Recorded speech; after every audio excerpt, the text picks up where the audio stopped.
que vem primeiro em 2023. Bradesco.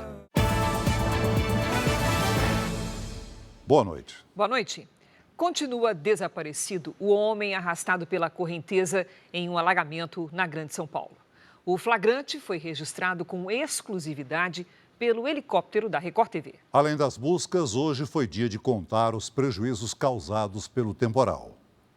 Quase 24 horas após a forte chuva, o nível do rio Cotia continuava alto. Segundo os bombeiros, a água ficou 7 metros acima do nível normal. Por medida de segurança, o acesso à parte mais baixa da região foi interditado pelos bombeiros. As equipes de resgate passaram a noite procurando por Renato Guerra, de 40 anos de idade, em um raio de 10 quilômetros do local do desaparecimento. As buscas agora se concentram neste trecho do rio Cotia. Os bombeiros isolaram a área. O trabalho é difícil. Como dá para ver, a correnteza ainda é bastante forte. Desolada, a irmã de Renato acompanha as buscas. A família assistiu ao flagrante pela televisão, ao vivo pela Record TV. Meu pai está chorando muito. A gente não tem coragem de falar para o meu pai. O Renato estava bem atrás deste caminhão quando o nível da água começou a subir. Ele então tentou escapar nadando até esse barranco. A distância é de menos de 2 metros, só que ele não conseguiu. A correnteza estava muito forte e ele foi arrastado, sendo então levado para dentro do rio.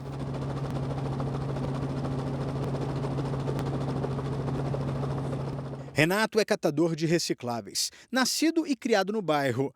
Morador da região, Guaraci viu como tudo aconteceu.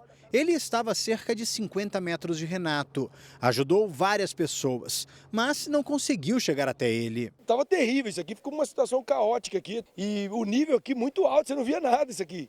A chuva castigou a região. Essas imagens foram feitas por moradores durante o temporal.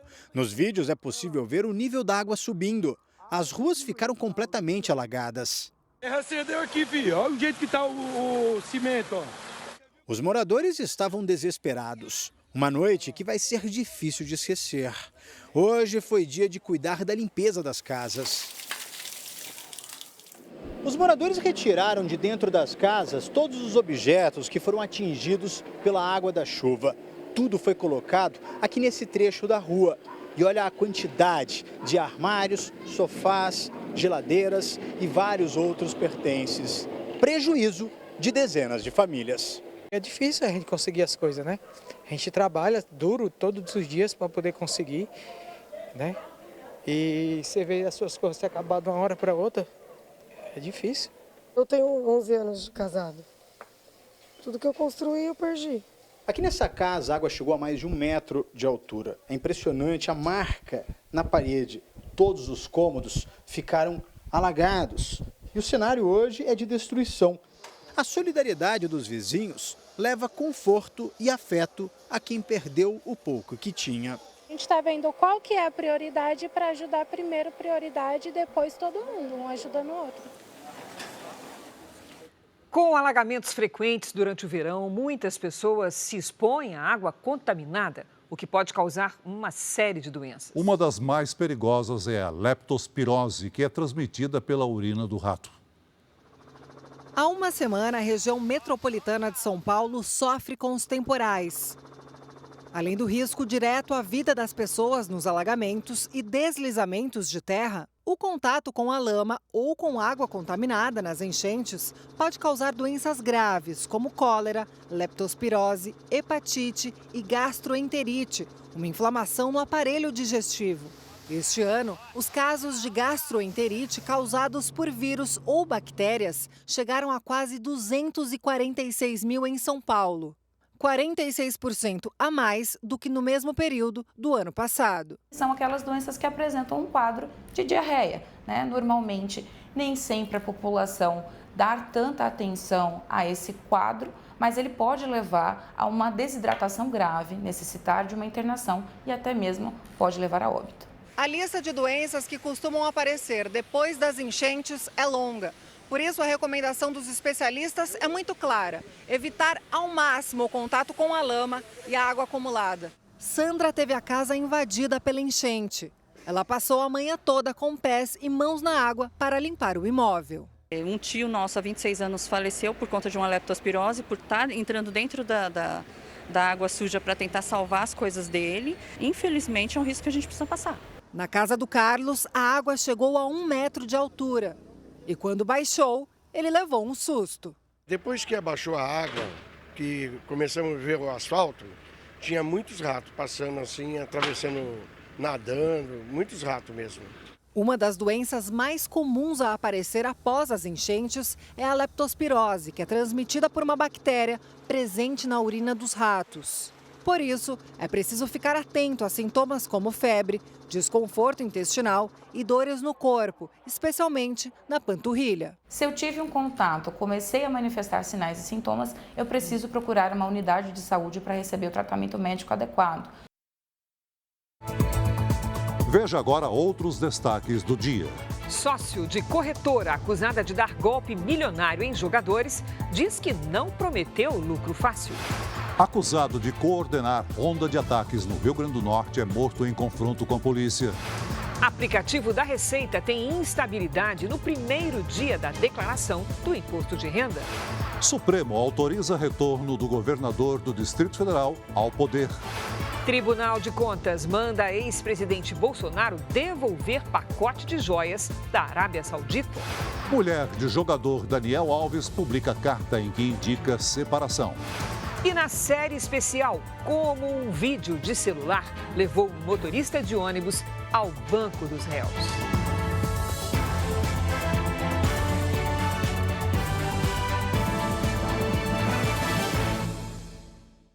Oferecimento: Bradesco. Renegocie suas dívidas com condições especiais.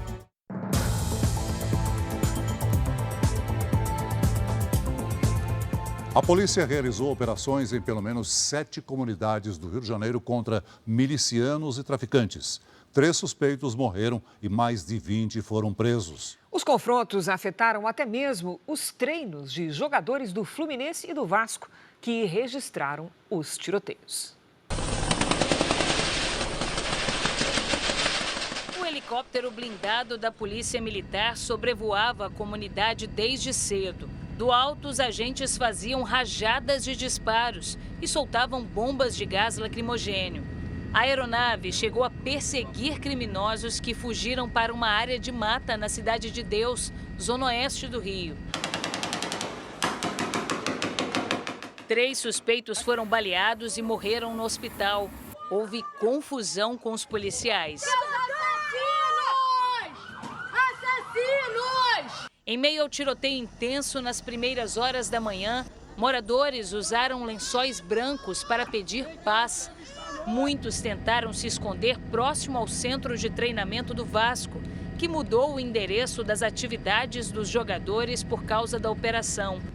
O treino do Fluminense, que também tem um CT próximo da comunidade, demorou a começar. Já era para ter saído para treinar, mas tá tendo operação ali perto, ali na Cidade de Deus. E a gente teve que ficar aqui, então deve ir mais tarde. Muito tiro, muito tiro, muito tiro. O jogador Felipe Melo também registrou o tiroteio. Agentes do Batalhão de Choque e da Coordenadoria de Operações Especiais apreenderam um fuzil e 10 réplicas feitas de madeira, cano e fita crepe em uma cabana de lona deixada por traficantes. A polícia conseguiu prender também 15 homens que fugiam da Cidade de Deus escondidos dentro de um caminhão. 6 fuzis foram apreendidos. Em um protesto, moradores atearam fogo em barricadas. O trânsito ficou parado. A Cidade de Deus tem funcionado como uma espécie de base para traficantes que disputam com milicianos o controle das comunidades aqui da zona oeste do Rio. Além das disputas entre grupos criminosos, a região também tem sido alvo de frequentes operações policiais. A violência altera a rotina de quem mora por aqui. Hoje, 15 escolas precisaram fechar as portas e mais de 4.300 alunos ficaram sem aulas. Os confrontos se estenderam durante todo o dia. O policiamento foi reforçado nos principais acessos à comunidade. Outras 5 operações policiais foram realizadas na capital, 7 em todo o estado. Na Cidade Alta, comunidade da Zona Norte, policiais encontraram um depósito com 15 carros roubados que seriam usados por criminosos na guerra pelo controle das comunidades. Os veículos seriam customizados no mesmo padrão de viaturas do batalhão de rondas da PM. Na nossa investigação apontou que alguns daqueles veículos que já estavam no local parcialmente adesivados para se parecerem com viaturas da Polícia Militar da Recon, que eles utilizariam desses veículos para se locomover no estado do Rio de Janeiro sem serem percebidos. Com isso, eles conseguiriam se locomover fortemente armados sem que pudessem ser abordados. Em Minas Gerais, a polícia prendeu um dos criminosos mais procurados do país. Marcos Vinícius dos Santos, o Chapola, foi surpreendido quando fazia compras em Belo Horizonte. Ele é apontado como um dos maiores chefes do tráfico de drogas do Rio de Janeiro. Na capital mineira, Chapola levava uma vida de luxo. Era nesta mansão, numa região nobre de Belo Horizonte, que um dos homens mais perigosos e procurados do país vivia com a família. Marcos Vinícius dos Santos, de 39 anos, conhecido como Chapola do Dendê, foi preso num supermercado.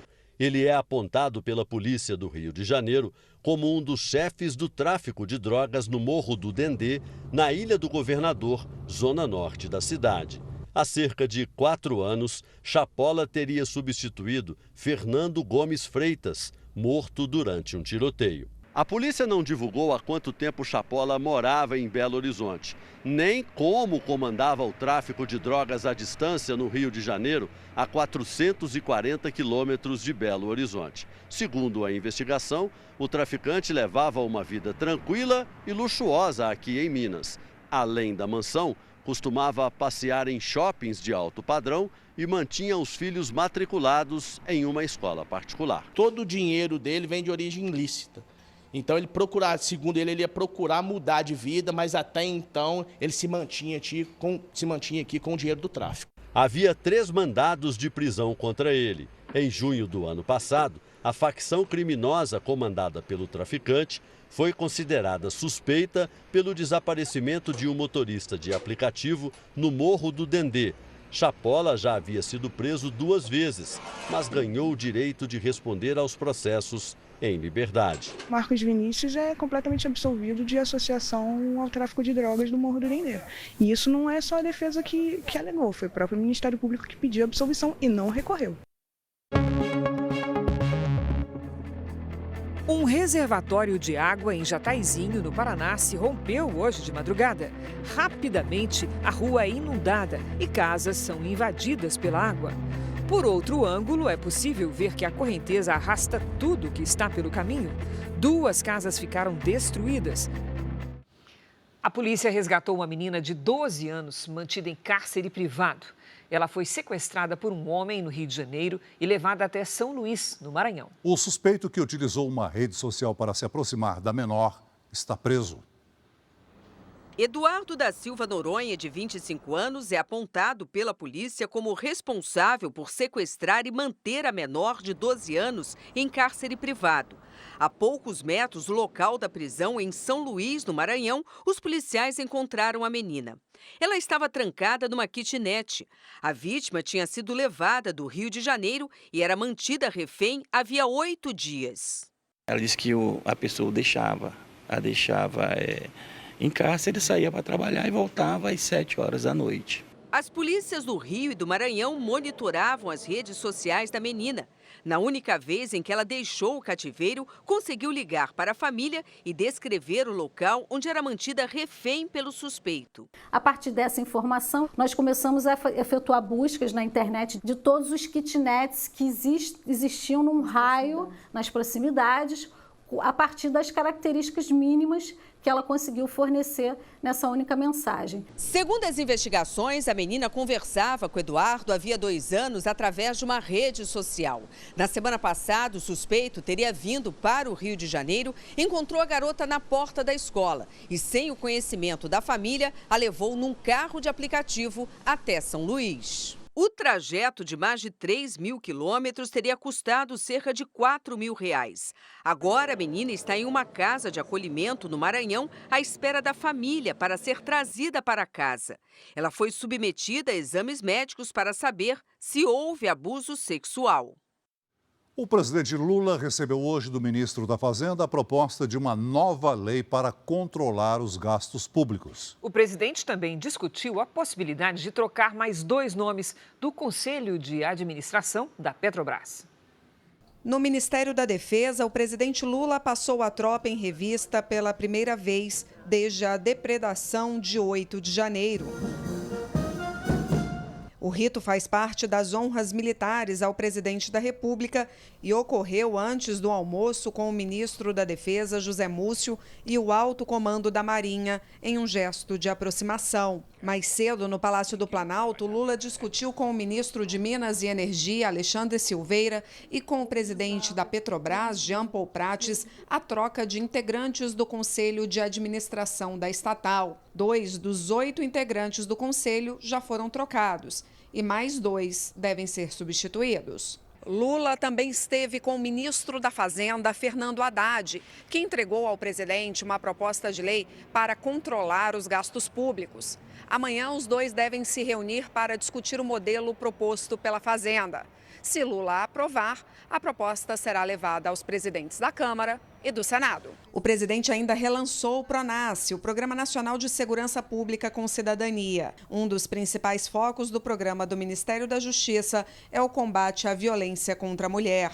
O governo anunciou para este mês a entrega de 270 viaturas para delegacias de atendimento a mulheres e nas patrulhas Maria da Penha. Até o fim do ano, 500 viaturas serão entregues. Eu fico feliz porque a gente passa para a sociedade a ideia de que o papel do Estado é o de cuidar das pessoas.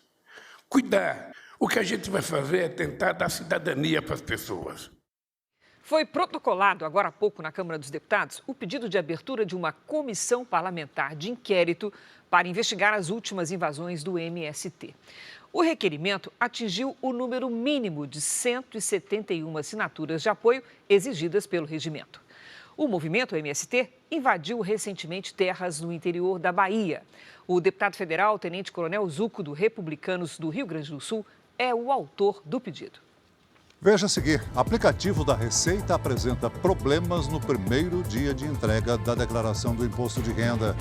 Ministro Alexandre de Moraes, do Supremo, autoriza a volta de Ibanez Rocha ao governo do Distrito Federal. Vai fazer compras na internet? Saiba como identificar se o site e o boleto emitido por ele são verdadeiros. Perícia comprova que motorista de ônibus que atropelou o bombeiro em Copacabana tinha condições de enxergar a vítima.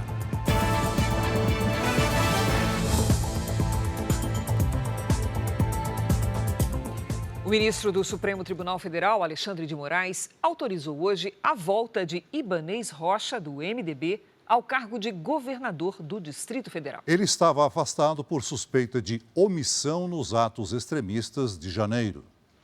Ibanez Rocha, do MDB, deve reassumir o governo do Distrito Federal amanhã. O ministro Alexandre de Moraes atendeu ao pedido da defesa de Ibanez, que teve apoio da Procuradoria-Geral da República para revogar o afastamento. Na decisão, Moraes afirma que os relatórios de análise da Polícia Judiciária não trazem indícios de que Ibanez estaria buscando prejudicar os trabalhos investigativos ou mesmo destruindo evidências. Portanto, segundo o ministro, não há risco de que o retorno à função possa comprometer a investigação. O retorno ao cargo não inocenta Ibanez Rocha das acusações de omissão e conivência nos ataques às sedes dos 3 poderes. E o inquérito vai seguir o curso regular. O afastamento do governador por Alexandre de Moraes aconteceu ainda no dia 8 de janeiro. Decisão que depois foi confirmada pelo plenário da Suprema Corte. No fim da tarde, o governador publicou um vídeo na internet em que afirma que vai provar que é inocente. Vou continuar no trabalho junto ao Supremo Tribunal Federal, confirmando a minha inocência em tudo que aconteceu.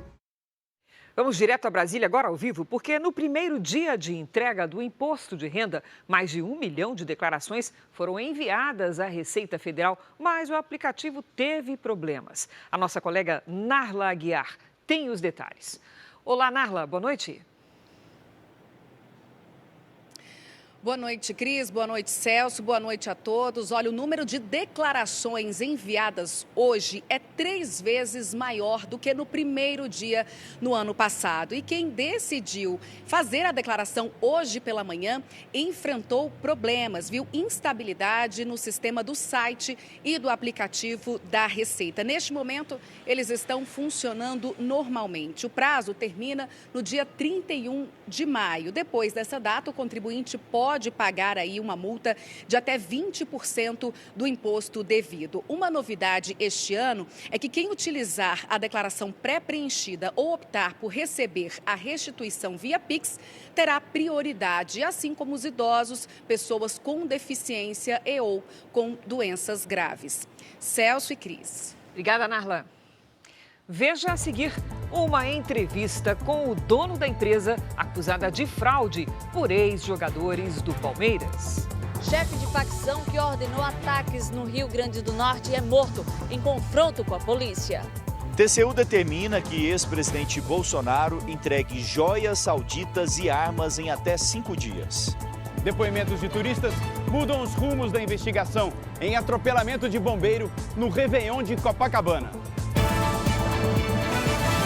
Exclusivo, o Jornal da Record entrevistou um dos sócios da corretora de criptomoedas acusada de dar golpe em jogadores de futebol. Ele negou que tenha prometido lucro fácil aos jogadores. Especialistas nesse tipo de negócio alertam para os cuidados antes de investir. Assim como Mike e Gustavo Scarpa, Vanessa caiu no golpe das criptomoedas. Ela usou o dinheiro da venda de um carro. Tinha planos para viver com a renda mensal dos lucros do investimento de R$100 mil na corretora FTX, por intermédio da Xland. Mas nada disso aconteceu. Eu sofri muito com ansiedade, porque ele passava uma data e essa data iria se cumprir e essa data nunca chegava. Eu acho que é o mesmo sentimento dos jogadores. Cadê a data? Cadê o dinheiro? A mesma forma que para eles é milhões e a vida toda deles trabalhado, para mim, eu investi tudo que eu tinha. São sonhos frustrados, são planos frustrados. O caso ganhou grande repercussão porque envolve jogadores brasileiros de nível internacional. William Bigode, do Fluminense, tem uma empresa de consultoria de investimentos, a WLJC. Ele convenceu Scarpa e Mike, ex-companheiros dos tempos de Palmeiras, a investir um total de R$11 milhões em 2 corretoras de criptomoedas parceiras, a Xland e a Soluções Tecnologia. A promessa era de retornos entre 3,5% e 5% ao mês.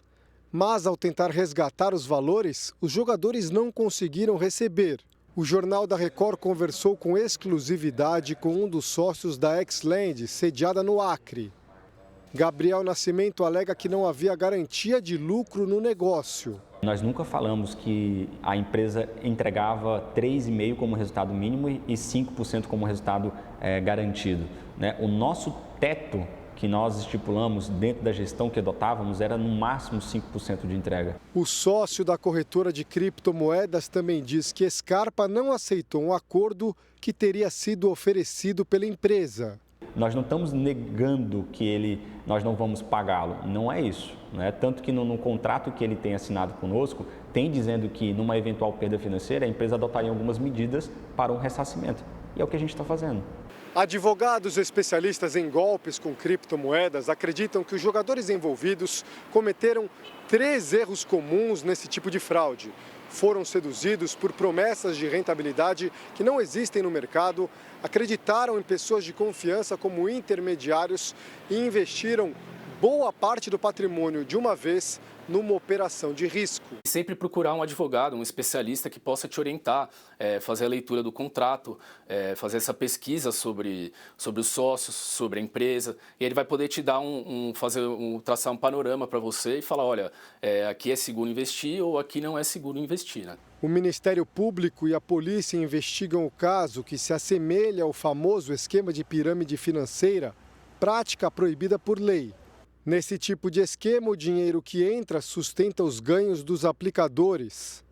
E no momento em que o número de novos investidores cai, tudo entra em colapso. Um fisiculturista profissional foi preso em São Paulo numa operação da polícia que contou com o apoio de um helicóptero. O atleta era procurado porque descumpriu uma medida protetiva pedida pela ex-companheira. A polícia chegou ao fisiculturista depois de uma foto publicada nas redes sociais pela atual namorada dele. Thiago Santisteban estava com a prisão preventiva decretada desde janeiro.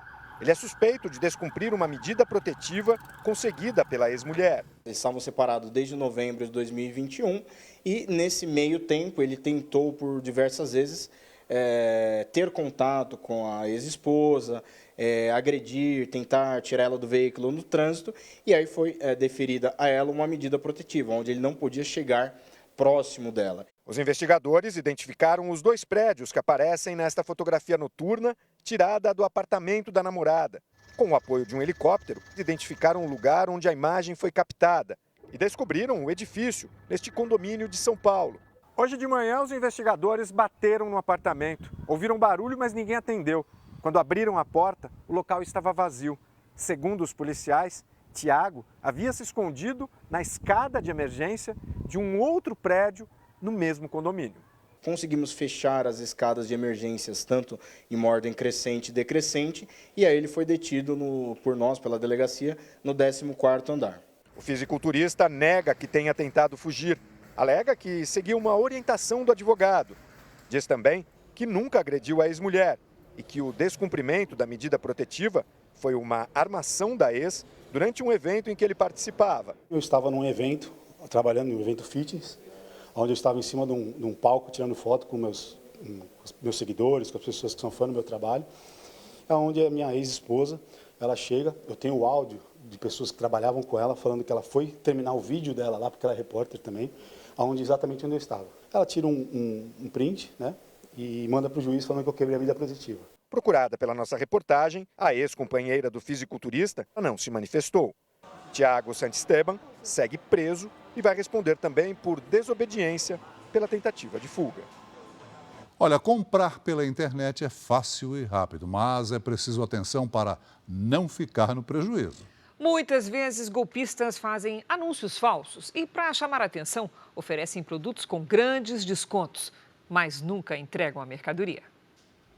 O objeto de desejo era uma televisão de 60 polegadas. Em pesquisa na internet, este autônomo viu que os preços iam de 7 mil a 10 mil reais, até que uma oferta bem melhor chamou a atenção. E ele nem percebeu que o desconto era bom demais para ser verdade. Estava lá, promoção de TV, 60 polegadas, mais 5.280 reais. Falei, é essa que eu vou comprar. Eu fiz todo o cadastro que eles pediram lá e eles geraram um boleto e depois pediram a minha conta e aí eu autorizei o débito na conta. Só que a página que ele pensava ser de uma grande loja de varejo era falsa. E o boleto também. 10 dias depois, quando não recebeu a mercadoria, entrou no site verdadeiro da loja e percebeu que tinha caído num golpe. Para quem foi enganado, este advogado sugere algumas ações. Faz esse boletim de ocorrência através da delegacia eletrônica para localizar aquela pessoa que deu o golpe, ou através do CNPJ ou através do CPF. Segundo dados de uma empresa de análise de crédito, a falsificação de boletos pela internet está se tornando cada vez mais comum. A empresa criou uma ferramenta que, em 4 meses de operação, evitou mais de 3 mil fraudes. Comprar pela internet é rápido, fácil e não exige o esforço de ficar caminhando pelas ruas à procura das lojas físicas. Mas os especialistas advertem, é preciso cuidado para evitar armadilhas virtuais. Um cuidado simples na hora de acessar o site de uma loja é verificar se o endereço na barra de busca começa com as iniciais HTTPS, o que significa que o site é seguro. E sempre é bom desconfiar de descontos muito grandes. Não existe milagre na internet. Se o preço está muito diferente do preço de mercado, a chance de ser um golpe é grande. Uma outra dica é ficar atento na hora de fazer o pagamento.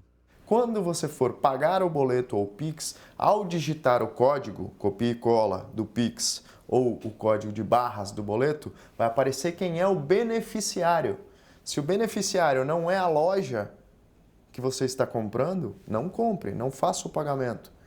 Nem sei se eu vou comprar mais pela internet, porque a gente cair num conto desse e por não ter experiência, né? Então a gente se sente bobo. O governo federal autorizou uma intervenção nos presídios do Rio Grande do Norte. A suspeita é de que a ordem para os ataques em série no estado tenha partido de dentro das prisões. Hoje, o chefe de uma facção criminosa morreu baleado num confronto com policiais na Paraíba.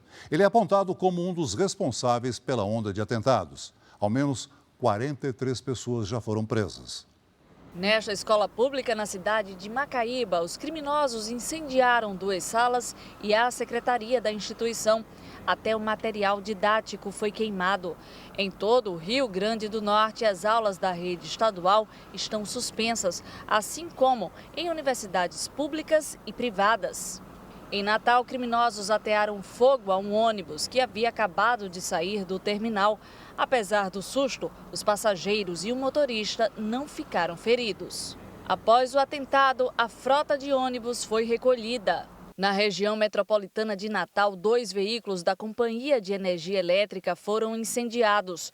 Em Parnamirim, um adolescente foi assassinado enquanto tentava atear fogo a um ônibus. Ainda não se sabe quem fez os disparos. A onda de violência se espalhou e o número de cidades atacadas subiu para 29. Em meio aos ataques, detentos de um presídio tentaram organizar uma rebelião, mas a ação foi frustrada. Para reforçar a segurança, o Ministério da Justiça autorizou a intervenção federal nas penitenciárias de todo o estado. As visitas continuam suspensas, inclusive as de advogados. A suspeita é que as ordens para os atentados tenham partido das prisões. Não há confirmação, as investigações ainda estão em andamento, então até que elas sejam concluídas, é só suspeita por enquanto. Hoje, o chefe da facção criminosa que pode estar por trás dos ataques foi morto em um confronto com a polícia. José Wilson da Silva Filho estava em João Pessoa, na Paraíba. Ele era o responsável pela distribuição de armas no Rio Grande do Norte. Para reprimir os ataques, a governadora Fátima Bezerra anunciou uma ação conjunta com os estados vizinhos. 100 agentes da Força Nacional já estão no Rio Grande do Norte. Segundo o ministro da Justiça, Flávio Dino, esse número deve chegar a 220.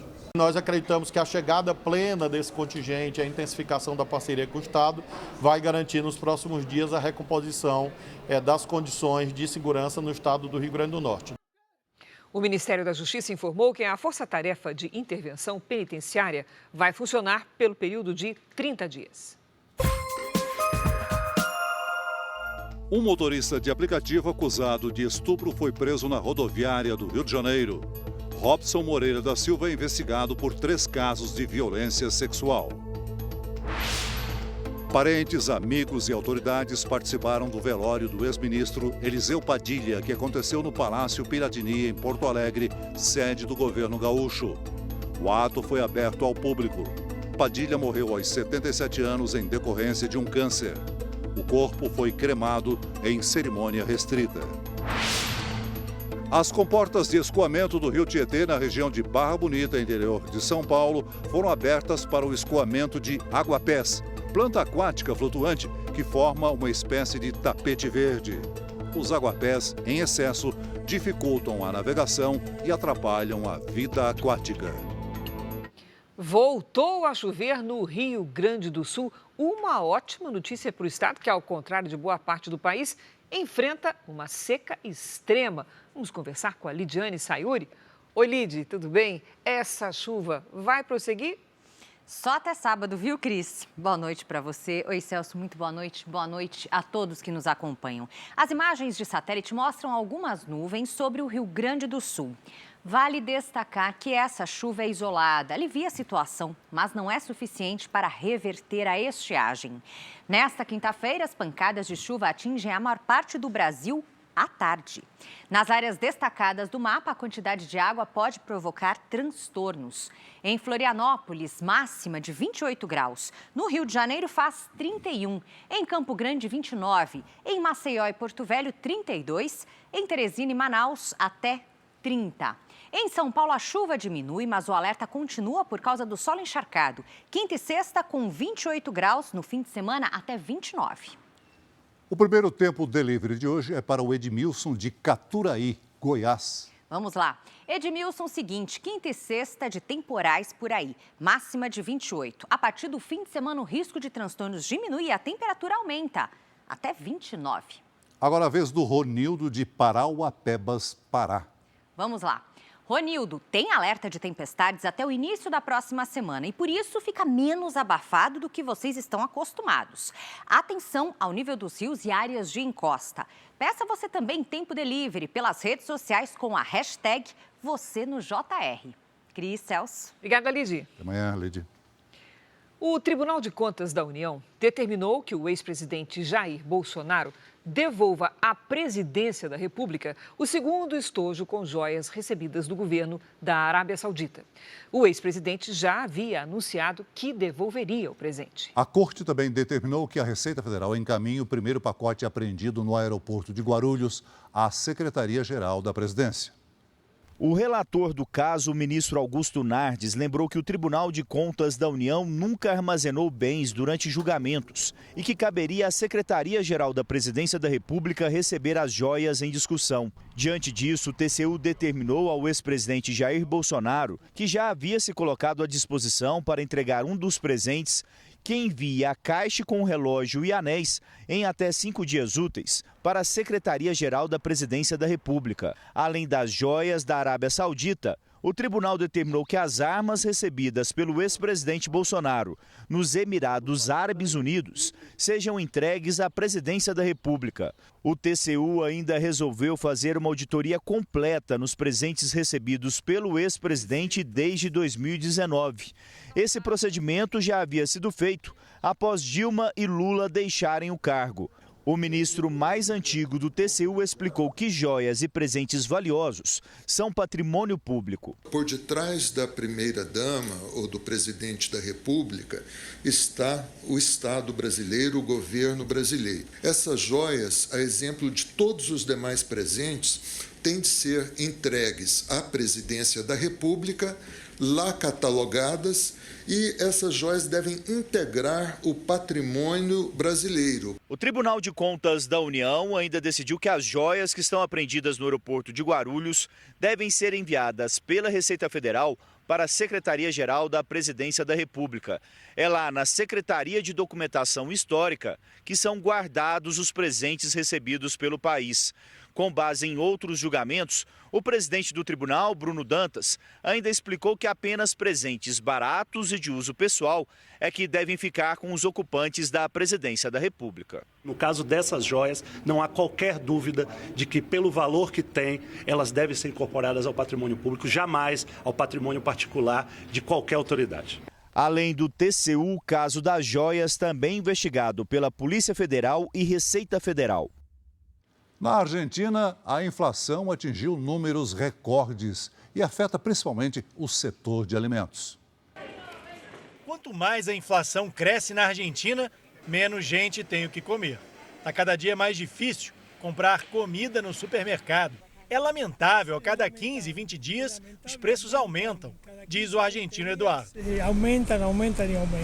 Está cada dia pior, não sei aonde a Argentina vai parar, porque cada dia está mais caro e mais caro, afirma Mela. Cada dia está mais caro e mais caro. No país, os comerciantes dizem que repassam os aumentos para os produtos porque compram mais caro dos fornecedores. E afirmam que esse é o único jeito de não perder dinheiro. No final, os clientes terminam comprando, mas a maioria reclama dos aumentos, quase que diários, dos produtos. É a inflação que corre, corre e não para. É a inflação que cada dia corre e corre e não para. Segundo os economistas, os argentinos sofrem com a miséria, que aumentou no ano passado. Significa que entre os pobres tem menos gente conseguindo comer. Os preços dos alimentos e das bebidas sem álcool foram os que mais cresceram, 9,8%. O governo argentino deve divulgar amanhã os novos indicadores dos níveis sociais. Segundo o último levantamento, 39% da população vive em situação de pobreza no país vizinho. Em fevereiro, a inflação anual na Argentina passou dos 100% pela primeira vez em mais de 30 anos. E os economistas preveem que deve fechar 2023 acima de 105%. Números que pesam ainda mais em ano de eleição. Os argentinos vão às urnas em outubro para decidir o próximo presidente do país. E a economia deve pesar nessa escolha. 8 meses atrás, o governo de Alberto Fernandes chegou a mudar o ministro da Economia e fez acordos com empresários para congelar os preços. Sem sucesso. A taxa de inflação em fevereiro foi de 6,6% e continua crescendo. Para esse economista, as decisões do governo ajudam a aumentar a inflação. Não há nenhuma solução imediata na Argentina. A Argentina vive um problema crônico, que é um problema de emissão fiscal, ou seja, o governo imprime muito dinheiro. Por que o governo imprime muito dinheiro? Porque, de alguma forma, ele gasta mais do que aquilo que recebe. Depois da falência de 2 bancos americanos, novas dúvidas sobre a saúde do sistema bancário global causam mais preocupação. As ações do Banco Europeu Credit Suisse despencaram após o principal acionista anunciar que não vai mais injetar dinheiro na instituição. Os papéis do Credit Suisse caíram 24% na Bolsa de Zurique. O medo de um colapso aconteceu após o Banco Nacional Saudita afirmar que não pretende aumentar a participação no Credit Suisse. Atualmente, os sauditas mantêm quase 10% das ações da tradicional instituição europeia. A queda chegou a ser de 30%, mas a notícia de que o Banco Central da Suíça pode dar apoio financeiro à empresa ajudou a evitar o pior. O temor de uma falência vem desde a divulgação do resultado negativo no ano passado, quando o Credit Suisse registrou um prejuízo equivalente a mais de 41 bilhões de reais. Nos últimos dias, os mercados operaram com instabilidade após a quebra de 2 bancos dos Estados Unidos. Aqui no Brasil, o Ibovespa fechou em leve queda e chegou ao menor patamar desde agosto. E o dólar, em alta, se aproximou dos R$ 5,30, o maior valor em 2 meses. A defesa de Robinho apresentou à Justiça o endereço do ex-jogador para que ele possa ser citado no processo de homologação do cumprimento da pena por estupro aqui no Brasil. Ontem, Robinho jogou bola com alguns amigos na Baixada Santista. Essas fotos foram tiradas após uma partida de futebol entre amigos, nesse clube de Santos, no litoral paulista, ontem à noite. Robinho aparece sorrindo ao lado de amigos.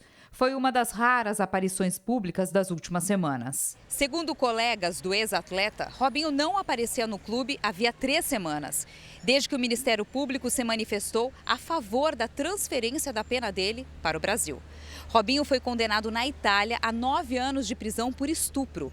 A amigos próximos, durante a partida de terça-feira, disse estar confiante na defesa dele. Os novos advogados de Robinho informaram à Justiça, na última sexta-feira, o endereço correto do ex-jogador. É a cobertura desse prédio em frente ao mar, na cidade de Santos. Diante da atualização de endereço, o Superior Tribunal de Justiça determinou que ele seja citado no processo imediatamente. A medida é fundamental para a continuidade da transferência de pena, como explica esse especialista. É importante que ele seja citado. Acredito que isso vá ocorrer, tendo em vista que ele já constituiu advogados para sua contestação. E então, em seguida, ele deverá apresentar uma contestação que será circunscrita, será concentrada no processo de homologação da sentença. e não mais em relação à condenação que ele teve na Itália. Esta é irreversível. O Jornal da Record teve acesso ao interrogatório de Robinho, realizado 1 ano depois do crime. Essas são as fotos dele na delegacia de Milão. No dia 10 de abril de 2014, Robinho disse não se lembrar se a moça estava bêbada. O ex-jogador também afirmou que foi ela quem se aproximou, convidando-o para dançar e tentando seduzi-lo. Robinho acrescentou que chamou a mulher para um lugar escondido na casa noturna, onde tiveram relações íntimas. A defesa de Robinho reforçou que informou o endereço atualizado à justiça, mas não informou se o ex-jogador já foi notificado. A modelo espanhola Juana Sanz publicou hoje uma carta na internet em que indica o fim do casamento com o jogador Daniel Alves, preso acusado de estupro. Juana, em um primeiro momento, demonstrou apoio ao lateral, mas após as novas revelações sobre o caso, a modelo decidiu publicar um texto com indicação do fim do relacionamento. Em tom de desabafo, Juana escreve que estes têm sido os meses mais obscuros e dolorosos da vida dela e que agora encerra uma etapa que começou no dia 18 de maio de 2015, data do início do relacionamento. Juana vinha sendo pressionada a se divorciar pela agência em que trabalha. Daniel Alves está preso na Espanha desde janeiro, acusado de estuprar uma jovem de 23 anos em Barcelona. Na última versão, o jogador disse que a relação foi consensual. Se for condenado, a pena pode chegar a 12 anos de prisão. Em Nápoles, sul da Itália, torcedores alemães entraram em confronto com a polícia antes de uma partida da Liga dos Campeões da Europa. Centenas de torcedores do Eintracht Frankfurt atacaram a polícia com objetos, sinalizadores e fogos de artifício. Uma viatura foi incendiada. Também houve confrontos dos alemães com os torcedores do Napoli, rival na partida de hoje. O jogo, válido pela Liga dos Campeões da Europa, terminou com o placar de 3-0 para o Napoli, que se classificou. Nas primeiras horas de 2023, pouco depois da queima de fogos em Copacabana, um ataque de raiva termina com a morte de um homem no Rio de Janeiro. O que parecia um acidente se mostrou mais um caso de intolerância no trânsito. Na reportagem de hoje da nossa série especial, você vai ver que uma gravação feita por turistas com celular mudou os rumos da investigação. O motorista do ônibus que atropelou o bombeiro aposentado agora está no banco dos réus.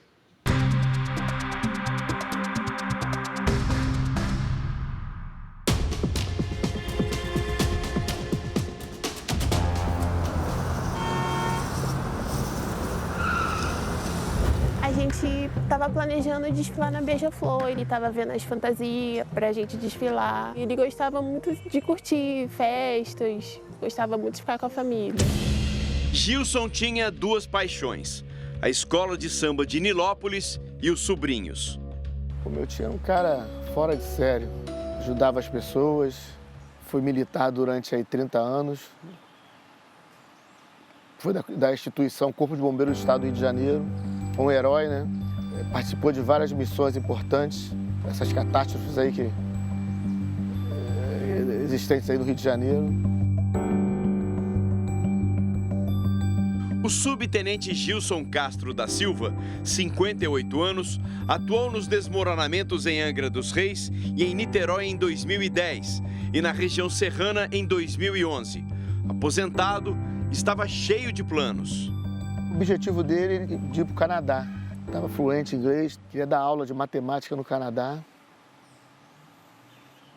É um cara que não parava.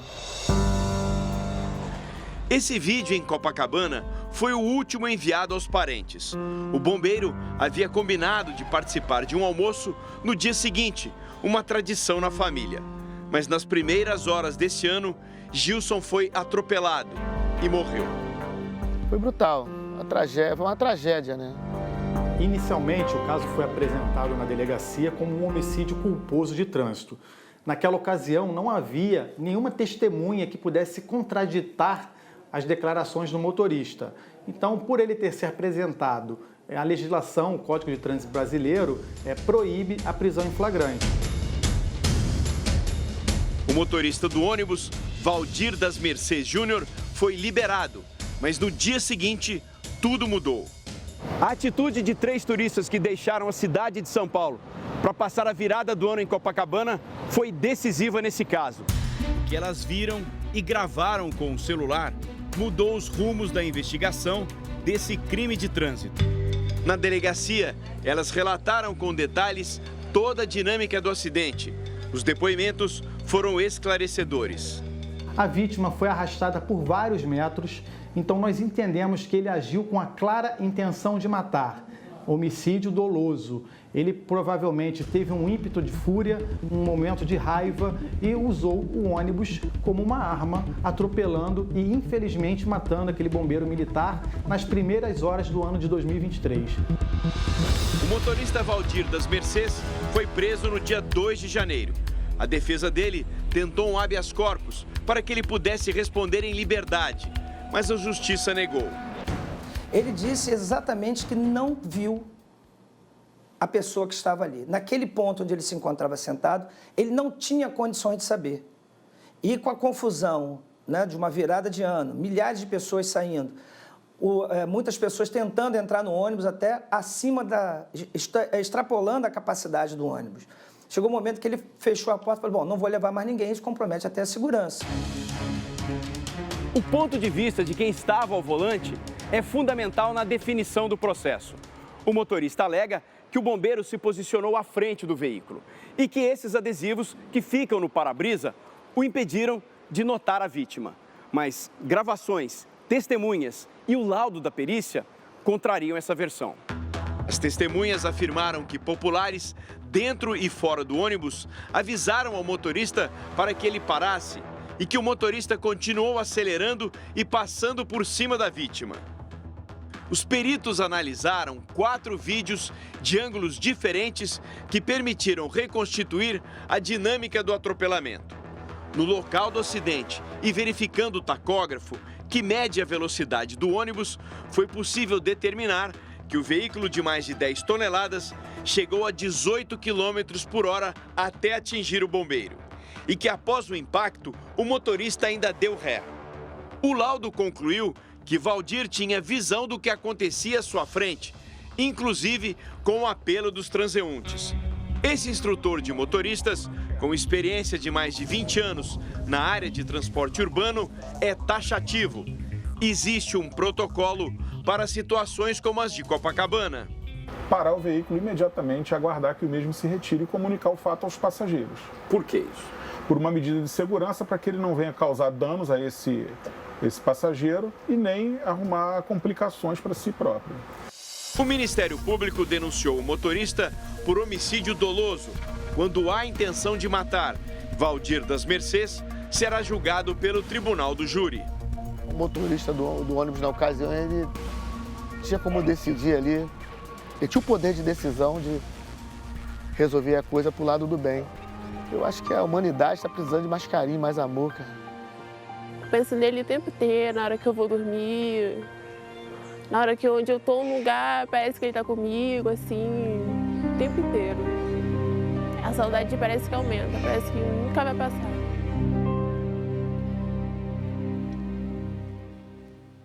Essa edição termina aqui e à 00:30 tem mais Jornal da Record. Fique agora com o capítulo especial de Jesus, a morte de João Batista. E logo depois de Vidas em Jogo, tem episódio inédito de Quilos Mortais. Boa noite. Boa noite.